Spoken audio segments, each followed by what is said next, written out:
नमस्कार, मैं हूं प्रियंका और आप देख रहे हैं हल्ला बोल टीवी। राजनीति काफी क्रूर होती है।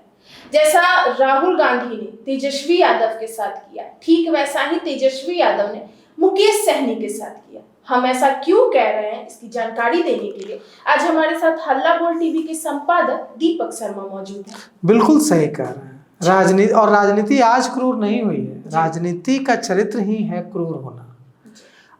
राजनीति क्रूर होती है और ये क्रूरता समय समय पर दिखती है। राहुल गांधी बगल में बैठे थे, तेजस्वी यादव बगल में बैठे थे, संजय यादव बगल में बैठे थे, सब बगल बगल में बैठे हुए थे। राहुल गांधी से पूछा गया कि तेजस्वी यादव आपको भारत का प्रधानमंत्री बनाने की कसम खा चुके हैं नवादा में, आप तेजस्वी यादव को मुख्यमंत्री कैंडिडेट क्यों नहीं घोषित करते हैं, क्यों नहीं कहते हैं कि वे बिहार के मुख्यमंत्री बनेंगे। इसका जवाब राहुल गांधी ने कुछ इस तरह दिया कि हमारे पार्टनरशिप बहुत अच्छी है, हमारी ट्यूनिंग बहुत अच्छी है और हम वोट चोरी नहीं होने देंगे। तब तेजस्वी यादव का चेहरा मुरझा गया था। उन राहुल गांधी के ठीक पीछे बैठे संजय यादव का भी चेहरा मुरझा गया था।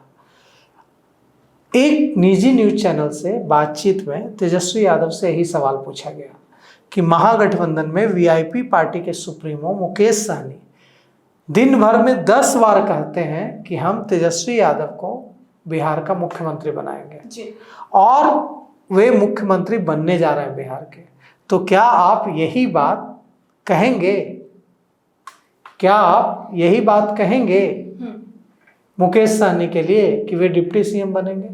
लेकिन यहाँ पर जवाब हाँ में नहीं था, जवाब उसी तरह घुमा कर था जैसा जवाब राहुल गांधी ने दिया कि एक बार चीजें सब तय हो जाए फिर चीजें तय हो जाएंगी। चीजें तो क्या इससे मुकेश सहनी को ठोस नहीं पहुंची होगी? नहीं, देखिए उनको ठेस पहुंचेगी, बिल्कुल ठेस पहुंचेगी, क्योंकि तेजस्वी यादव ने कहा कि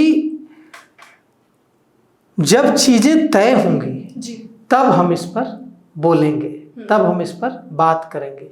1 डिप्टी सीएम होगा कि 4 डिप्टी सीएम होगा, क्या कुछ होगा तब सोचेंगे, पहले एक बार चीजें तय हो जाए।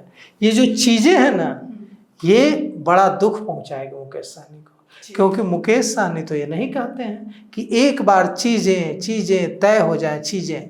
तो जब चीजें तय होंगी तब हम बोलेंगे कि तेजस्वी यादव बिहार के मुख्यमंत्री होंगे। वे तो बिना चीजों के तय हुए ही सुबह से लेकर शाम तक यह ऐलान करते हुए घूमते हैं पूरे बिहार में कि तेजस्वी यादव को बिहार का मुख्यमंत्री बनाना है और सन ऑफ मल्लाह मुकेश सहनी को डिप्टी सीएम बनाना है। तेजस्वी यादव को सीएम बनाने का वादा और कसम तो सन ऑफ मल्लाह पूरे दिन खाता है, कसमें खाता है सन ऑफ मल्लाह, लेकिन सन ऑफ मल्लाह मुकेश सहनी को डिप्टी सीएम बनाने की बात पर चीजों के चक्कर में पड़ गए तेजस्वी यादव। और देखिए पिछली बार भी ऐसा हुआ था 2020 के चुनाव में। 2020 के चुनाव में मुकेश सहनी पूरी मजबूती से खड़े थे तेजस्वी यादव के साथ, लेकिन प्रेस कॉन्फ्रेंस में, बीच प्रेस कॉन्फ्रेंस में मुकेश सहनी उठ गए थे और उन्होंने कहा था कि तेजस्वी यादव ने मेरी पीठ में छुरा घोंप दिया है, और यह कहकर बीच प्रेस कॉन्फ्रेंस से उठकर चले गए थे। और कहाँ चले गए थे? भारतीय जनता पार्टी के साथ, और भारतीय जनता पार्टी के साथ मिलकर चुनाव लड़ा था। क्या छुरा घोंपा था तेजस्वी यादव ने? जितनी सीटों का वादा था उतनी सीटें नहीं मिली थी।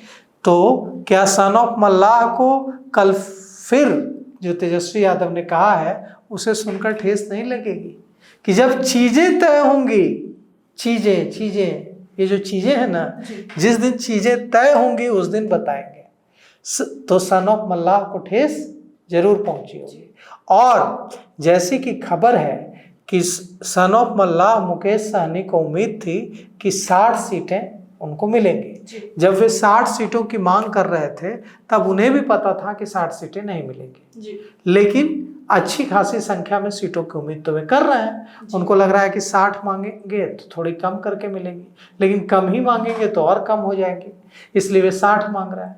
लेकिन महागठबंधन में जो स्थिति है, जो इक्वेशन है, जो समीकरण है, उसमें ज़्यादा सीटों की गुंजाइश नहीं दिख रही है मुकेश सहनी के लिए। तो ऐसा हो सकता है कि एक बार फिर मुकेश सहनी को इस पर पुनर्विचार करना पड़े, क्योंकि मुकेश सहनी को एनडीए से पूरा ऑफर है। वे जब चाहे एनडीए में आ सकते हैं, लेकिन एनडीए में आने के बाद भी उन्हें सीटें बहुत ज़्यादा मिल जाएंगी ऐसा तो नहीं है। हाँ, केंद्र में मंत्री जरूर बन सकते हैं। और देखिए, मुकेश सहनी एनडीए में ज़्यादा सहज महसूस करता है। वो इसलिए क्योंकि जो मल्लाह हैं वो पारंपरिक रूप से किसके वोटर हैं? एनडीए के। यादवों से उनकी घाट को लेकर लड़ाई रहती है और यादवों से संघर्ष रहता है, तो आरजेडी के साथ वे उतने सहज नहीं रहते हैं। तो जब मुकेश सहनी एनडीए में होते हैं तो 100% मल्लाह वोट एनडीए को जाता है, लेकिन जब मुकेश सहनी महागठबंधन में होंगे तो वोट का डिवीजन होगा। कुछ वोट इधर आएगा, कुछ वोट उधर जाएगा, 50-50 या 60-40 या 70-30 इस तरह से डिवीजन होगा। तो अगर मुकेश सहनी एनडीए में जाते हैं तो उनके लिए बड़ा अवसर है। लेकिन यह भी सवाल है ना कि एनडीए में तो पहले चिराग पासवान को 20 सीटों का ऑफर मिल रहा है, तो मुकेश सहनी को कितनी सीटों का ऑफर मिलेगा? 2-4 सीटों का, 5 सीटों का। तो ऐसे में एनडीए में जाने से सीटों का कोई बड़ा लाभ तो होता नहीं दिख रहा है। लेकिन तेजस्वी यादव को लगता है कि मुकेश सहनी नहीं जाएंगे। क्यों नहीं जाएंगे? इसलिए नहीं जाएंगे क्योंकि मुकेश सहनी की पार्टी के विधायकों को बीजेपी ने तोड़ लिया था।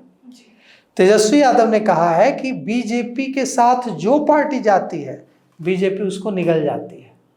तेजस्वी यादव ने कहा है कि नीतीश कुमार को भी बीजेपी ने जब निगलने की कोशिश की तो नीतीश कुमार हमारे साथ आए, हमने उनको बचाया, लेकिन वे फिर वापस चले गए। और उन्होंने यह भी कहा है कि नीतीश कुमार को अब बीजेपी पूरी तरह निगल चुकी है, इतना ज़्यादा निकल चुकी है कि अब नीतीश कुमार को बचाना मेरे भी वश की बात नहीं है। तेजस्वी ने सावधान भी किया है कि भारतीय जनता पार्टी के साथ जो जाता है भारतीय जनता पार्टी उसको निगल जाती है, चाहे वो शिवसेना हो महाराष्ट्र में या फिर बिहार में नीतीश कुमार की पार्टी हो। लेकिन यह तो डराने वाली बात हुई। जिसको जहां फायदा दिखेगा, जिसको जहां राजनीतिक फायदा दिखेगा, जिसको जहां ग्रोथ दिखेगा वो तो वहां जाएंगे ही। तो तेजस्वी यादव तो यहाँ चूक गए। तेजस्वी यादव ने तो कह दिया कि चीजें तय होंगी तब हम बताएंगे। उन्होंने इनकार भी नहीं किया, उन्होंने इकरार भी नहीं किया, वे टाल गए। वैसे ही टाल गए जैसे राहुल गांधी टाल गए थे तेजस्वी के सीएम कैंडिडेचर को। तो अब मुकेश सहनी क्या करेंगे? अब सन ऑफ मल्लाह क्या करेंगे? ठेस लगी है क्या मुकेश जी? अगर लगी है तो जब आपसे मेरी बात होगी तो मैं आपसे यह सवाल भी करूंगा कि कितनी तकलीफ हुई तेजस्वी यादव के मुंह से यह सुनने पर कितनी ठेस लगी कि जब चीजें तय होंगी तब हम देखेंगे कि कौन डिप्टी सीएम होगा, कितने डिप्टी सीएम होंगे, 1 होंगे कि 4 होंगे। तो ठेस तो जरूर लगी होगी, और सिर्फ मुकेश सहनी को नहीं बल्कि जितने भी मुकेश सहनी की पार्टी वीआईपी के जितने भी समर्थक कार्यकर्ता हैं सबको ठेस लगी होगी तेजस्वी यादव की इस बात से। तो जैसा कि आपने सुना, इन सब को लेकर आपकी क्या राय हमें कमेंट सेक्शन में जरूर बताइएगा। इस पेशकश में इतना ही। आगे की खबर देखने के लिए बने रहे हल्ला बोल टीवी के साथ। धन्यवाद।